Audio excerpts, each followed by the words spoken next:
News live കൊച്ചിയിലേക്ക് സ്വാഗതം. ഈ വാർത്തകൾ നിങ്ങൾക്കായി അവതരിപ്പിക്കുന്നത് Leotech solar solutions powered by Mile food stuffs Mookkannoor, Grazia tours and travels near Cochin airport and Cochin Kalabhavan Angamaly franchise. സ്വർണ്ണക്കൊള്ള കേസന്വേഷണത്തിൽ തൃപ്തനല്ല. അയ്യപ്പന്റെ സ്വർണം കട്ടവരെ വെറുതെ വിടില്ല കെ മുരളീധരൻ. ശബരിമല സ്വർണ്ണക്കൊള്ള കേസന്വേഷണത്തിൽ തൃപ്തനല്ലെന്ന് ദേവസ്വം മന്ത്രി കെ മുരളീധരൻ. അന്വേഷണ സംഘത്തിനുമേൽ മുൻ മുഖ്യമന്ത്രിയുടെ സ്വാധീനമുണ്ടായി. അതുകൊണ്ടാണ് കേസ് അട്ടിമറിക്കപ്പെട്ടത്. അയ്യപ്പന്റെ സ്വർണം കട്ടവരെ വെറുതെ വിടില്ലെന്നും കെ മുരളീധരൻ പറഞ്ഞു. അന്വേഷണ സംഘത്തെ നിയോഗിച്ചത് ഹൈക്കോടതിയാണെന്നും പിരിച്ചുവിടുവാനുള്ള അനുമതി ഞങ്ങൾക്കില്ലെന്നും കെ മുരളീധരൻ വ്യക്തമാക്കി. അന്വേഷണത്തെക്കുറിച്ച് ഹൈക്കോടതി നെഗറ്റീവ് കമന്റുകൾ രേഖപ്പെടുത്തിയിട്ടില്ല. എന്നാൽ ഈ അന്വേഷണം തൃപ്തികരമല്ലെന്ന് പ്രതിപക്ഷത്തിരിക്കുമ്പോൾ തങ്ങൾ തന്നെ സൂചിപ്പിച്ചതാണ്. നിയമോപദേശം തേടിയിട്ടുണ്ടെന്നും ഇതിനുശേഷം മുഖ്യമന്ത്രിയുമായി ചർച്ച നടത്തുമെന്നും അദ്ദേഹം പറഞ്ഞു. മന്ത്രിസഭായോഗം ഇന്ന്. ഗവർണറുടെ നയപ്രഖ്യാപന പ്രസംഗത്തിന്റെ കരടിന് അംഗീകാരം നൽകും. ഗവർണറുടെ നയപ്രഖ്യാപന പ്രസംഗത്തിന്റെ കരടിന് ഇന്ന് മന്ത്രിസഭായോഗം അംഗീകാരം നൽകും. UDF പ്രകടന പത്രികയിലും ഇന്ദിരാ ഗ്യാരണ്ടിയിലും ഊന്നിയാവും നയപ്രഖ്യാപനം. വെള്ളിയാഴ്ചയാണ് ഗവർണർ നിയമസഭയിൽ നയപ്രഖ്യാപനം നടത്തുക.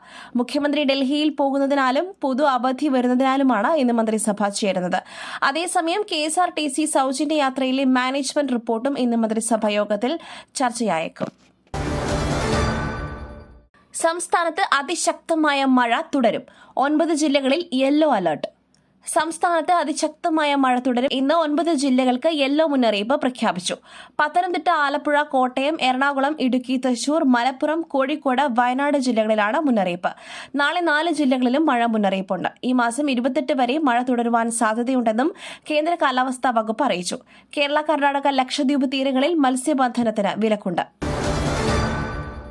മുഖ്യമന്ത്രിയുടെ ഗുരുവായൂർ തൃപ്രയാർ ക്ഷേത്ര സന്ദർശനം. ഹൈക്കോടതിയെ സമീപിക്കുവാൻ BJP. മുഖ്യമന്ത്രി VD സതീശന്റെ ഗുരുവായൂർ തൃപ്രയാർ ക്ഷേത്ര ദർശനത്തിനെതിരെ ഹൈക്കോടതിയെ സമീപിക്കുവാൻ BJP നേതാവ് B. ഗോപാലകൃഷ്ണൻ.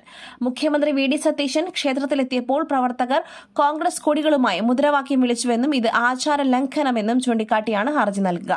അഡ്മിനിസ്ട്രേറ്റീവ് തലത്തിൽ നടപടിയുണ്ടായില്ലെങ്കിൽ ഹൈക്കോടതിയെ സമീപിക്കുമെന്നും B. ഗോപാലകൃഷ്ണൻ പറഞ്ഞു. ഭരണവികാരമില്ലെങ്കിൽ പിന്നെന്ത്? PB റിപ്പോർട്ട് തള്ളി CPIM കേന്ദ്ര കമ്മിറ്റി. ജനവികാരം അറിഞ്ഞുള്ള തിരുത്തൽ വേണം. സംസ്ഥാനത്ത് ഭരണവിരുദ്ധ വികാരമില്ലെന്ന PB റിപ്പോർട്ട് തള്ളി CPIM കേന്ദ്ര കമ്മിറ്റി. ന്യൂനപക്ഷ വോട്ടുകൾ അകന്നതിന്റെ കാരണങ്ങൾ പരിശോധിക്കണമെന്ന് ബംഗാൾ ഘടകം. ജനവികാരം അറിഞ്ഞുള്ള തിരുത്തൽ വേണമെന്നും ആവശ്യമെങ്കിൽ പ്ലീനം വിളിക്കണമെന്നും അഭിപ്രായമുയർന്നു. തെരഞ്ഞെടുപ്പിന്റെ പൂർണ്ണ അവലോകനം അടുത്ത കേന്ദ്ര കമ്മിറ്റി യോഗത്തിൽ.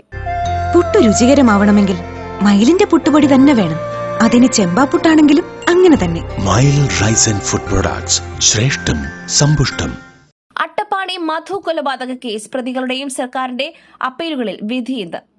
അട്ടപ്പാടി മധു കൊലപാതക കേസിൽ പ്രതികളുടെയും സർക്കാരിന്റെയും അപ്പീലുകളിൽ ഇന്ന് ഹൈക്കോടതി വിധി പറയും. കേസിലെ പ്രതികൾക്ക് ജീവപര്യന്തം ശിക്ഷ നൽകണമെന്നും വിചാരണ കോടതി വെറുതെ വിട്ട 3 പ്രതികളെ ശിക്ഷിക്കണം എന്നുമാണ് സർക്കാരിന്റെ അപ്പീലിലെ ആവശ്യം. ഹൈക്കോടതിയിലൂടെ തങ്ങൾക്ക് നീതി ലഭിക്കുമെന്നാണ് പ്രതീക്ഷയെന്ന് മധുവിന്റെ കുടുംബം മാധ്യമങ്ങളോട് പറഞ്ഞു. ഞാൻ മോദിയുടെ വലിയ ആരാധകൻ. ഇന്ത്യക്ക് എന്നെ 100% വിശ്വസിക്കാം. ട്രംപ്. പ്രധാനമന്ത്രി നരേന്ദ്രമോദിയെ പുകഴ്ത്തി അമേരിക്കൻ പ്രസിഡന്റ് ഡൊണാൾഡ് ട്രംപ്. നരേന്ദ്രമോദിയുടെ വലിയ ആരാധകനാണ് താനെന്ന് ട്രംപ്. ഇന്ത്യക്ക് തന്നെ വിശ്വസിക്കാമെന്നും ട്രംപ് പറഞ്ഞു. അമേരിക്കയുടെ സ്വാതന്ത്ര്യദിനാഘോഷവുമായനുബന്ധിച്ച് ഡൽഹിയിലെ US എംബസിയിൽ നടന്ന പരിപാടിയിലാണ് ട്രംപ് സംസാരിച്ചത്.